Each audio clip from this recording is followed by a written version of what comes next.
Good afternoon, everyone. Just thought I'd shoot a quick little update. We are marching our way through this pasture. Things are looking good.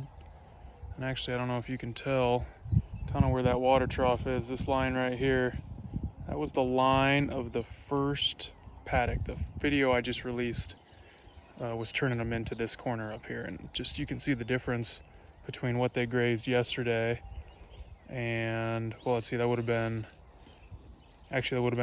yes, they grazed this yesterday and this would have been 2 days ago, but the regrowth on that is already popping. They really took that down, as you saw in the video, but it's already kind of starting to come back. We need to get them moved this evening. You can see they've utilized this strip, not as much as I would have liked. There's still a decent amount of kind of some of that clump grass hanging out, but this is also the side of the pasture. Oh yeah, and she's in heat. So Mr. Heat Detector there letting me know. Let's talk about her real quick. Man, she is just shaping up to be a really good heifer. She looks awesome. The hair coat on her is great. She's just a perfect shape in my opinion. Still nice and petite, but you can tell just has a little bit more body than her mom did when I first picked her up at about the same age. So she just looks really good. She's got a really good looking face, I think. Maybe I'm just being biased, but yeah, she's shaping up to be a really good looking heifer, and one that I think we're going to keep around. You know, originally the plan was she got weaned again at right before about a year old. The plan was to list her for sale. She could be breeding stock for someone, and then she would have about a year, and if she wasn't sold within that year, you know, finished on grass by about 2 years, then she would be processed. But again, because of the increased acreage we've been getting through leases, trying to grow the herd up, you know, she's one I think we're going to retain, and we're going to give her another year before we breed and just kind of give myself more of a chance to see how she shapes up as she gets older. But the other thing that I'm really liking about her, which it's my understanding is kind of not rare, but just different for heifers.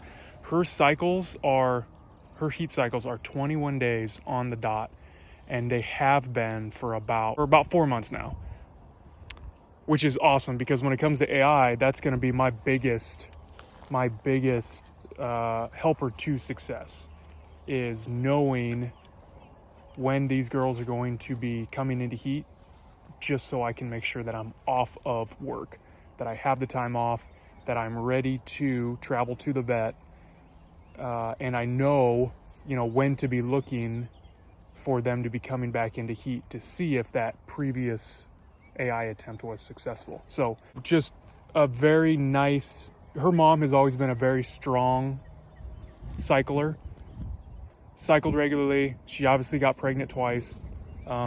Very strong cycler as well. You always know when she's in heat, and I'm glad she passed that on to that heifer there. But 21 days on the dot for the last 4 months, which is great. That's gonna be huge for us. So let's see. Oh yeah, they didn't really utilize this. So I'm doing kind of narrow strips, a little narrow, more narrow than normal, but right now it's working for my work schedule. My work schedule and what I have going on my days off is pretty intense right now. So it just makes it easy to give them a strip, split that strip in half, and they basically get one half for the AM, the other half for the PM.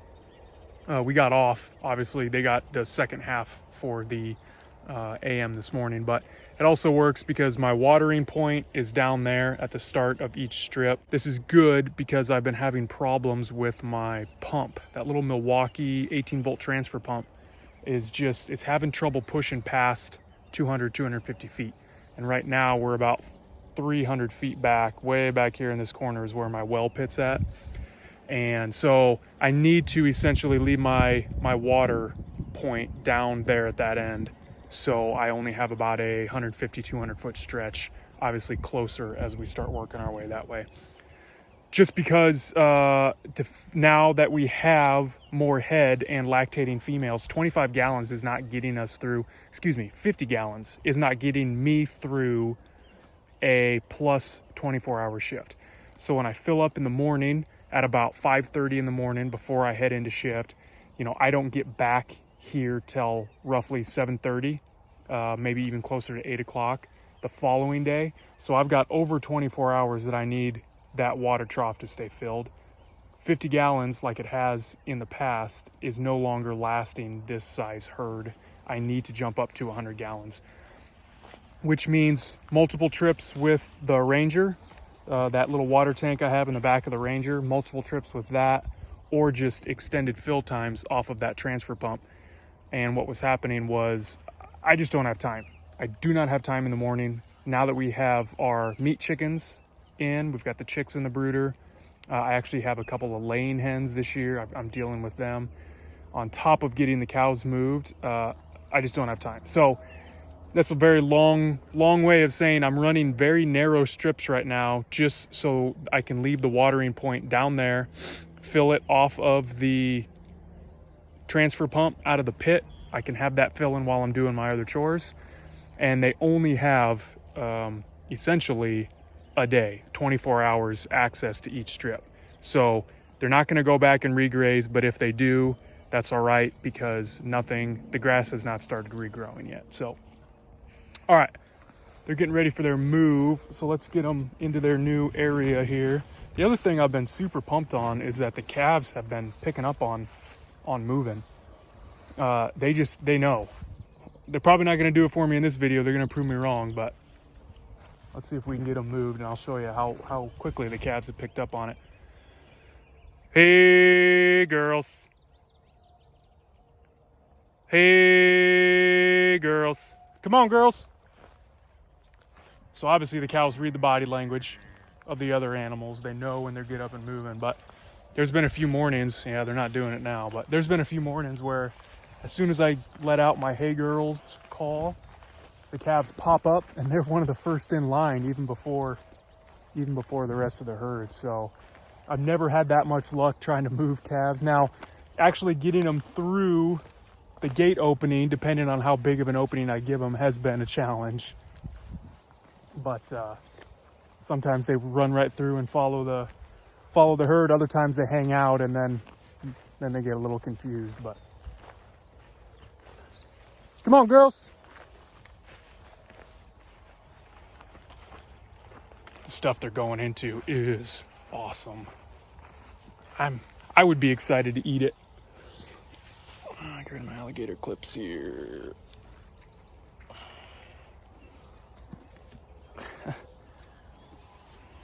Bear with me here.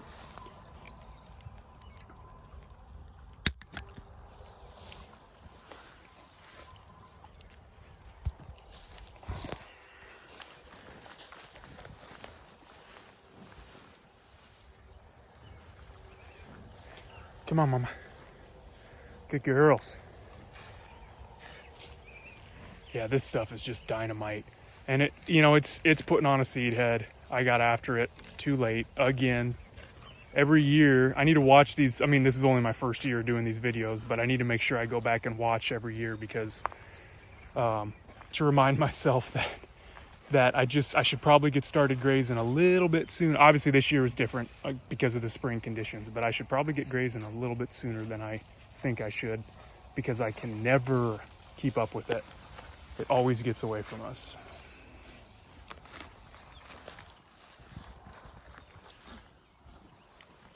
A lot of clover in this section too, which I am fine with. Right now, obviously, there's a lot of grass too, so that's going to help kind of stop that possible frothing in the rumen.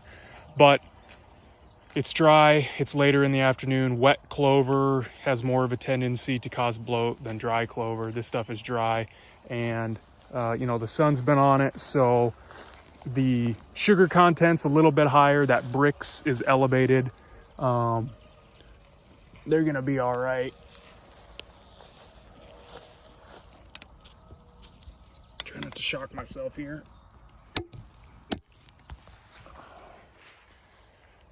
So yeah, things are good. We are staying at about 4,000 square feet. So that first paddock I grazed, you know, I said that it got grazed down a little bit further than I wanted, and it did. But as you saw in the start of this video, it's really bouncing back already. And I want them to, because we're not going to be back on here for a bit, I really want them to utilize this stuff. This is awesome too. Watching the calves eat kills me.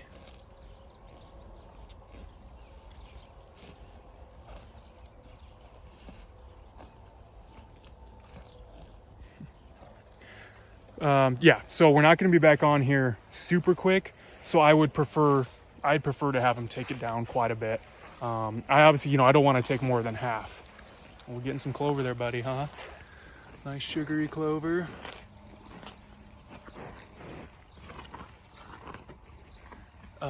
Yeah, I mean, I obviously don't want them taking it down more than half, but just that top third, you know, tipping it and moving on, it's gonna be regrown way too fast before we get back over here. So I'm fine with having them take a little bit more, but in all honesty too, this 4,000 square feet a day, 2,000 and 2,000, just it's working for me. So I'm gonna keep it. Let's see, calves. That was the other thing I talked about in the last video, was my wire height. As you can see, I'm just running one wire, and I'm actually running it at the height that I always have. So regardless of if we have calves or not, this is the height that the wire has always been at. Man, she looks good. Yeah. So I have not had a problem. That very first day, the calves were coming and going from the wire. I don't know what it was. They were just excited to be in a new area, or maybe we were a little bit more confined than they liked and they needed a break. But the very first day, they busted out of there a few times, and I started thinking, man, we're gonna have to double up the wire, change the height or something. But went ahead and ran it that night. Slept with the windows open. Really didn't sleep much that night, to be honest with you. I was up just listening, you know, I never really truly fell into a deep sleep. I wanted to make sure I could hear something if it was going on, but they were fine that first night. I haven't heard anything since. I don't know if a coyote's been passing through or not, but as far as I can tell, we've had zero problems. And the calves have not been escaping, so we're gonna keep running this height. So here's some mature stuff. I really am not sure what grass species this is, but this stuff went to seed pretty quick, and this is kind of the stuff that they're ignoring. Obviously, this is another reason why I'm giving them maybe a little bit less than they could be getting, just so I mean, you can see her, she's eating it right now. Just so they start taking this stuff too. I mean, there's a good amount of grass in here that's just throwing up a boot. Still has really good tips like this. Really good tips on it, but the seed head's starting to come out. It's obviously nice and palatable. It's not dry, it's not hard. So they're gonna get this mouthful. Oh, look at that. So she got a mouthful there with the tips, the high energy tips, which is what she wants. And she's also taking those seed heads. So that's gonna get this orchard grass back into a vegetative state. Good job, Mama. Oh, the ticks have been crazy. I'm wearing shorts, I don't know why, but what do you think, Mama? Good stuff? So yeah, so some of this grass species, you know, again, staying very low, kind of this low turf grass, still putting on a seed head. But another reason why I'm giving them 4,000 square feet, just so they're going to go through, they're going to get this super lush stuff, really good quality stuff.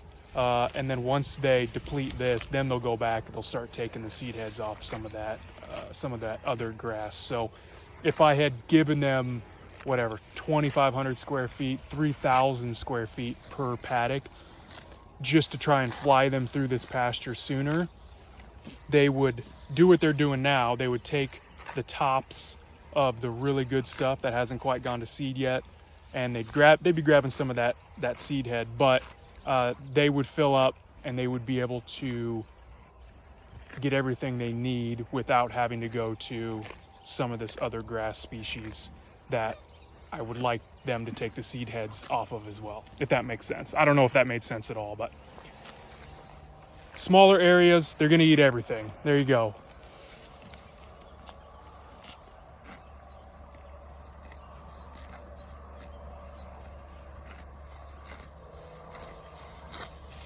Everyone's looking good. Hair coats are coming off. Still not quite there yet, unfortunately. Part of that, I'm sure, is because we just don't have, there's no trees in this area, so they can't really scratch themselves. So every time I scratch them, they're really starting to shed, but they're starting to look good.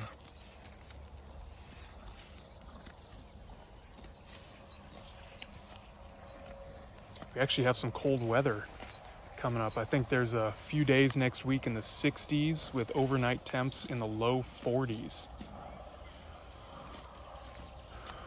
which will be comfortable for the girls.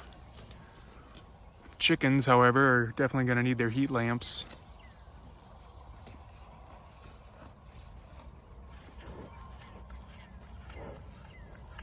I'm really liking her udder. Obviously, again, first calf, that udder is not being used and abused, and it hasn't been yet, and her bull calf actually doesn't eat a whole lot. It's amazing how little he nurses throughout the day from what I can see. But nice, tight udder, very small, even teats. She is not a overproducer of milk, so she's not spending a ton of her own energy producing a bunch of milk that her calf really doesn't need.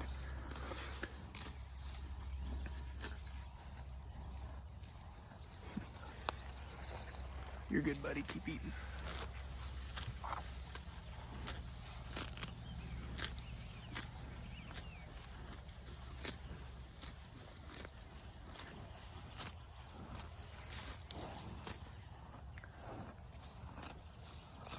Yeah, number 2 here, she's shaping up to be a really good cow too.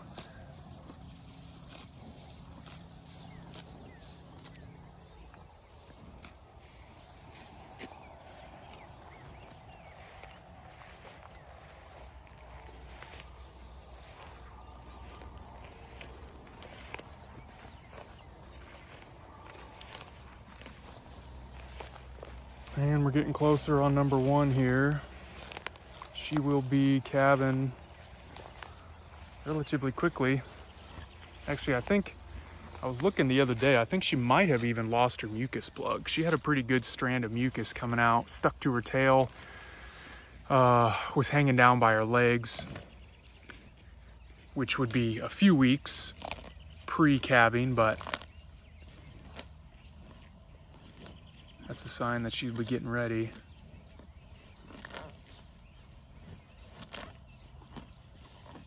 She's digging deep on those dandelions. I don't know if you could hear that, but she's really wanting to get down there to the very bottom of those dandelions. There must be some sort of nutrition there. Yeah, look at that. She's risking shock. Actually, I don't even have this wire plugged in yet. She's really wanting those dandelions. I'm gonna have to look that up. I'm gonna have to see. I know dandelions will, they will help, I don't know if you'd call it fix calcium. Having a bunch of dandelions in your pasture is a good sign that your pasture is low on calcium, if I recall. You can fact check me on that one, but I'm pretty sure that's where you see a lot of dandelions. So I can only assume that those dandelions are high in calcium, or they're providing some sort of calcium. So maybe that's why she's going after them.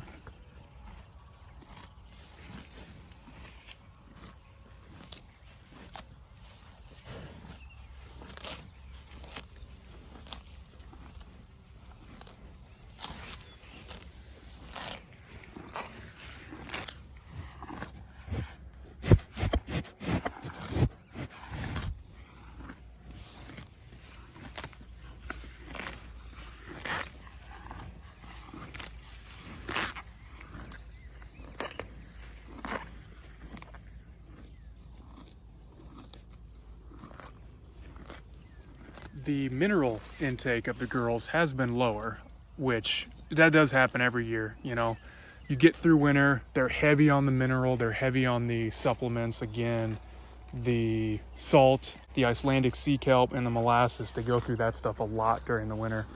And then you get out of winter and they start grazing fresh forage again, and it's amazing how little mineral, as well as the mineral mix, it's amazing how little mineral they actually start to ingest once they start grazing. So I'm sure that won't tick up like normal. That won't tick up until summertime, when some of this stuff starts to lose its palatability and nutrition. But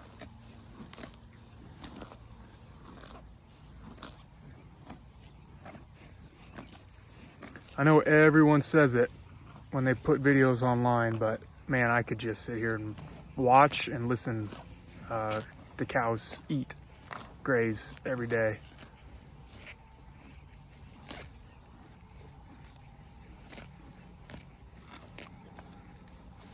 Especially in the mornings. It's been nice and cool lately in the mornings. Sun's been coming up. It's just a good way to start the day. Well, we're about 20 minutes-ish in here, and if I go much over 15 minutes, it takes me like a day to upload videos with our high-speed internet out here in the country. I'm using high speed in air quotes, you can't see it. So I'm gonna wrap this one up. We gotta get the water trough filled, get their mineral, multi-mineral flipped over into here. And yeah, that's it. Any questions, comments, concerns, sarcastic remarks, you guys know the drill. Go ahead and leave them. Also, if you have been watching the videos and you're liking what you see and you have not subscribed, please consider subscribing. We are, I think last I checked, we're about 28 to 30 subscribers away from hitting 1,000, which would be awesome. Like I said, my first video was about this time last year. I think it was the end of May. So we're going on almost a year of me doing this. And I never thought that I'd even have, 200 people watching this stuff. So super cool. There are a lot of viewers though that have not subscribed. I think it'd be sweet to get to that 1,000 mark. Especially if I can do it within a year. That's kind of a little milestone that YouTube tracks. So if you've been watching, if you like the videos, if you want to see more stuff on cows, like I said, we're getting ready for chickens. There'll be some videos on chickens coming up. Yeah, think about subscribing, and let's see if we can get like 30 more subscribers here in a couple weeks. All right, guys, we will talk to you later. It'd be awesome if you'd eat that thistle. Eat that thistle, buddy. Dang it. I only like the thistle flower. All right, guys. See ya.